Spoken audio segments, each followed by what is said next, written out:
Welcome to Rajendra Tandon videos. This is the fourth video on Mahabharata selected stories which have been told over a few thousand years in India and abroad. This is the romantic story of Dushyant and Shakuntala and their courtship. Most of the time I would be translating it from the original Mahabharata text. Dozens of movies have been made on this subject: ballet, theatre, and whatnot. The story is of perennial interest. Kalidas has written his best play, Abhigyanam Shakuntalam, recounting the story of Dushyant meeting Shakuntala and later forgetting her when she goes to him as a woman pregnant with his child. Going back to the Mahabharata,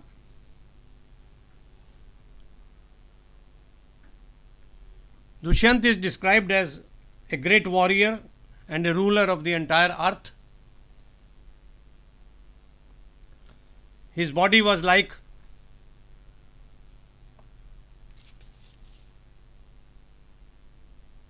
stone, hard as steel.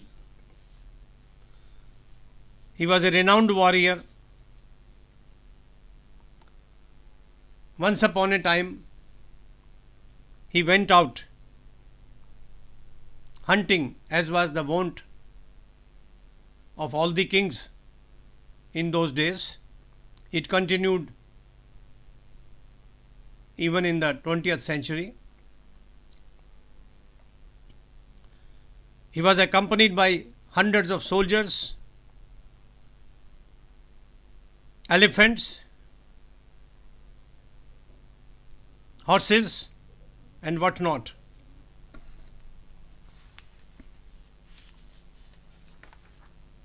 While wandering in search of prey,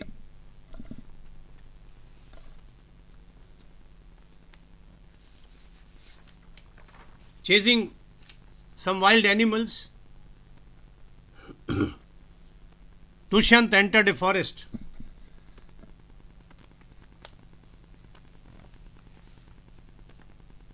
He was hungry.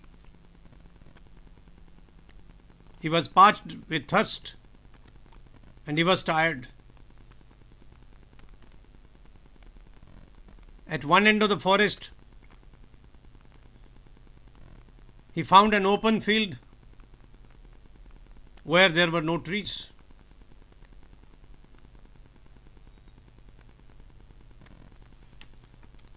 Moving on, he reached a large forest which was replete with large trees bearing fruit and flowers. His heart was delighted at looking at the trees and the greenery of the forest. A cold, soothing wind was blowing.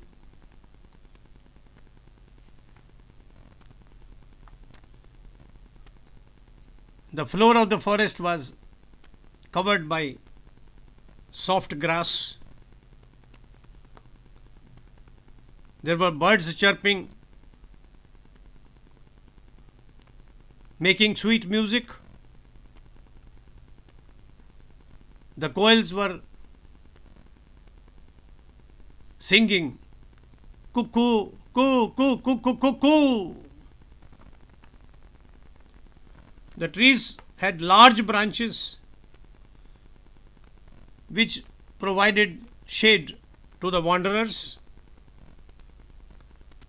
Black bees were flitting from flower to flower in search of fragrance and honey.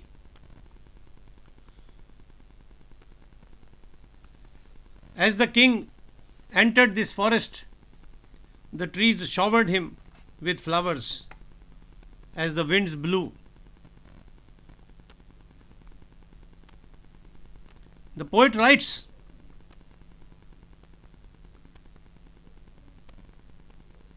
the branches of the trees, replete with flowers, were mingling with each other as if they were embracing in friendship. The tree tops were touching the sky. They looked like the royal flag of Indra, the king of the Devatas.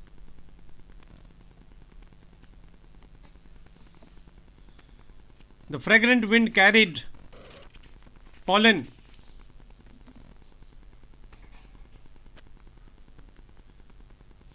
It appeared to come close to the trees as if to make love to them.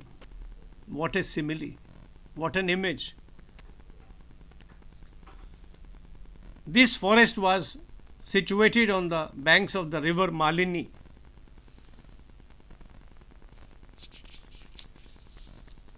Moving on, Dushyant chanced to look at an ashram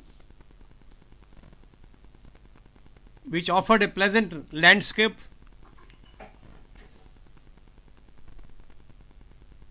It was full of birds. Here and there people were performing yagya, sacrifices.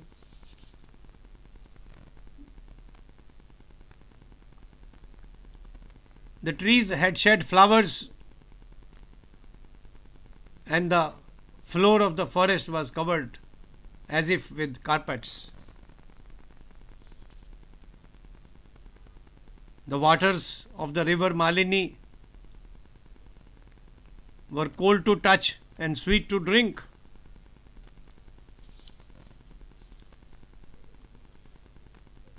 In the ashram, the residents were chanting Veda mantras.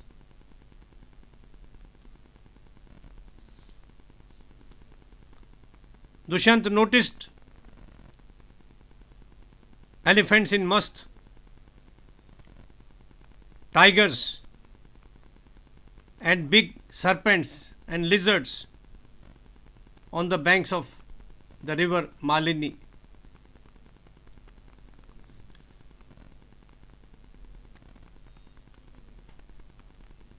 On the banks of the river, there was an ashram run by Mahatma Kanva of the Kashyap Gotra. Dushyant decided to enter this ashram.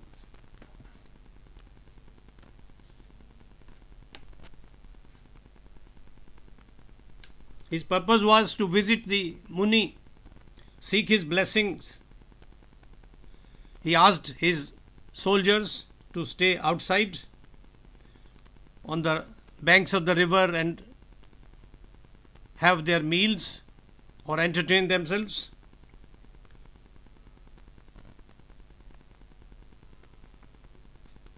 Dushyant entered the forest and the ashrama. After removing his royal crown and other indications of his being the king,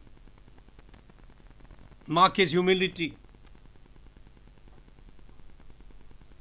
He was accompanied by Purohits, the priests, and he found brilliant Brahmins reciting Rigved verses. Dushyant felt as if he had entered Brahmalok. The place was salubrious. It was solitary yet crowded. Later he asked even his Purohits to wait and entered the ashram alone, but Kanva Rishi was not there.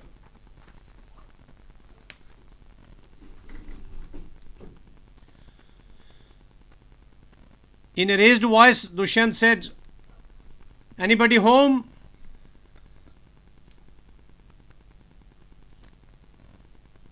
Hearing him, there appeared a woman as charming as Lakshmi, a young woman who was dressed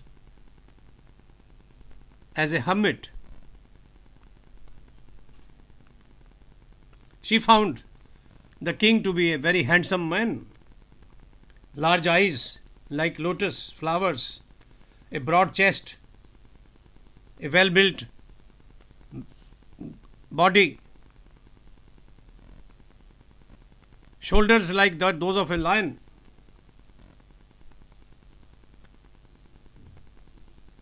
long arms, in every respect a very desirable man, a very handsome man. In her sweet voice she said, Atithi Dev, respected, honored guest, who is like a god, you are welcome.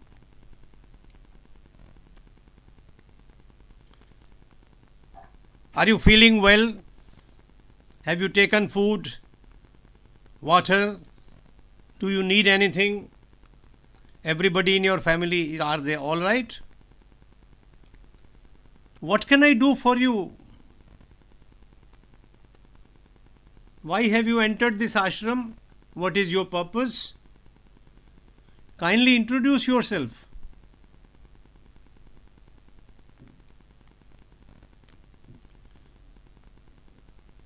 The poet writes,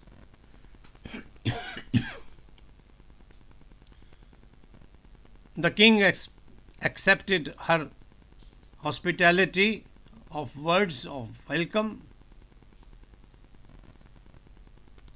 He was delighted with her musical voice, respectful tones. He saw a woman beautiful in limbs. He said, I am the son of Rajarshi Mahatma Illila. My name is Dushyant. I have come to worship Maharshi Kanva. O beautiful woman, tell me, where has the Rishi gone? The lady who was facing him, her name was Shakuntala. She said, my respected, revered father has gone to collect fruit outside the ashram.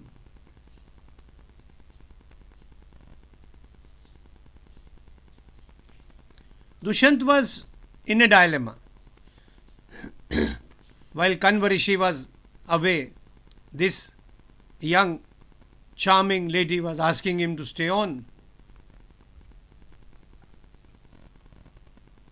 Her beauty was unparalleled. He had seen many beautiful women, he had lovely queens, but this woman was different. Her smile was captivating. Her body was illuminated by a glow he had not seen before. He thought the gods had sent an apsara to captivate him. This unparalleled beauty, this budding, bursting youth, Dushyant thought he had not seen before. Now it was his turn. He had introduced himself, so he asked her, your waist is very slim. You are such a charming person. Who are you?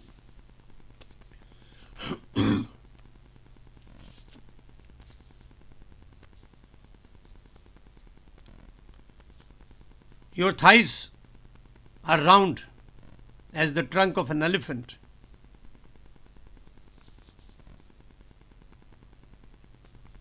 I belong to a royal family. My name is Dushyant. I invite you to marry me. But I am in a dilemma. I am a Kshatriya and my intentions will not go towards a woman who is a Brahman. You are the daughter of Kanva Rishi. I am in full control of my senses.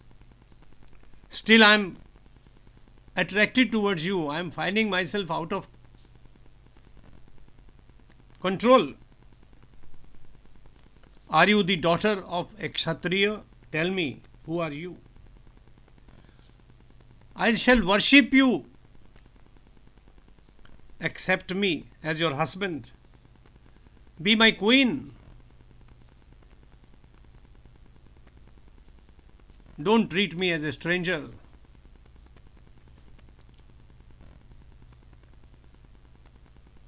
Shakuntala replied,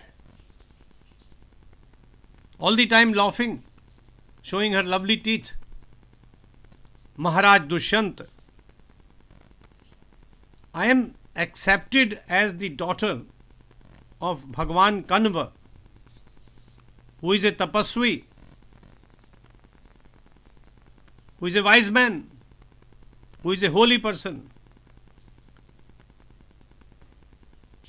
I have accepted him as my guru and father. Therefore, whatever you have to say, you will have to request the Maharshi. Dushyant said, O fortunate woman, Kanva, whom the world worships, is a brahmachari. How is it that such a charming daughter is born to him?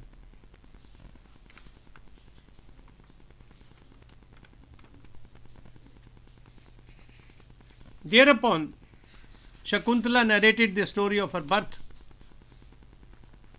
with the union of Rishi Vishwamitra and Menaka, an Apsara, a celestial woman who had been sent by Indra to disturb the worship of Vishwamitra.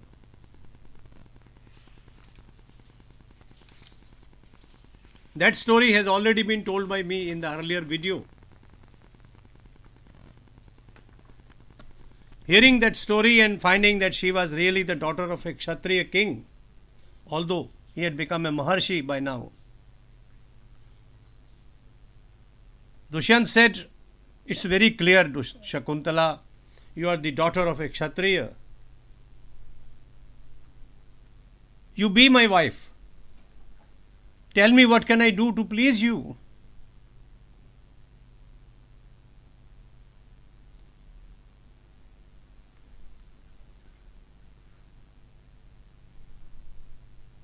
I will forthwith bring golden garments, lovely clothes, earrings made of gold, ornaments set with precious stones within a short period of time. What more can I say, O beautiful woman? From today, my entire kingdom is yours. You be my queen. Accept me as your husband in a Gandharva Vivaha.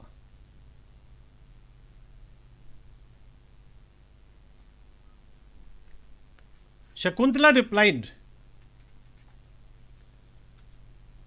O mighty king, my father Kanva has gone to gather fruit. Wait for some time. Only he can hand me over to you.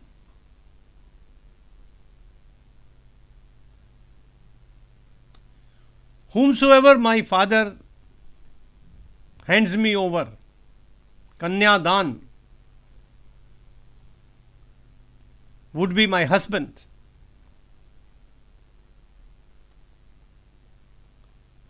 When a woman is young, she is protected by her father. When she is married, her husband takes care of her. And in old age, her son protects her. A woman is never independent on her own. I cannot overlook that my adopted father is away. I cannot marry you in his absence and without his permission. But Dushyant was not to be put off. He said, "O woman with lovely hips, your character and your temperament is praiseworthy. I want you to accept me of free volition. I am here because of you now. My heart is in you. I have given up my love to you. Be me, be my wife." Our soul is our owner, is our relation. It is where we take refuge. Our soul is our friend, our father. Therefore, on your own conscience, according to the accepted religion and practices, you are competent enough to accept my hand in marriage. I am keen to be your husband. I am keen to be your lover. Be my wife by marrying me in Gandharva Vivaha. Now Shakuntala laid down a condition. She said, "Listen, I have one condition before I accept your request.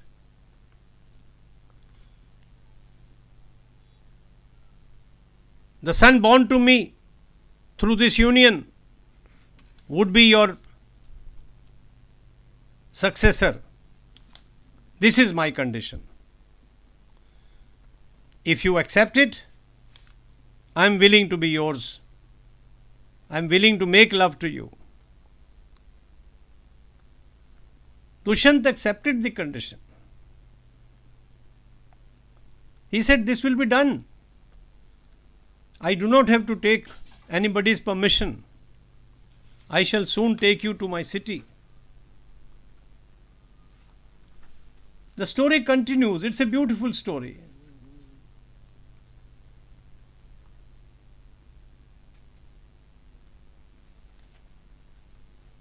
Dushyant accepted her as his wife. They garlanded each other and they slept together, had their first night. And then he said, "I am now returning to my kingdom, and to fetch you I shall send a posse of soldiers." Saying this, Rajarshi Dushyant took Shakuntala into his arms. He looked at her, smiled at her. She was going around him, doing parikrama. Now he was her god. He pressed her close to his heart. Shakuntala was shedding tears of love and joy.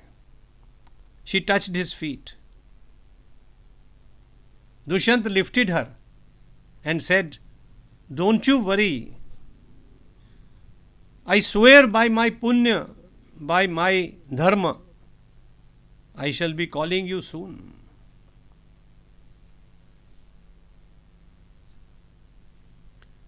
We shall proceed with the rest of the story in the next video. I hope you have enjoyed it, like millions of others who have seen this being enacted in movies, in the theatre, and of course, reading Kalidas or earlier Mahabharata. Thank you very much. Bye-bye.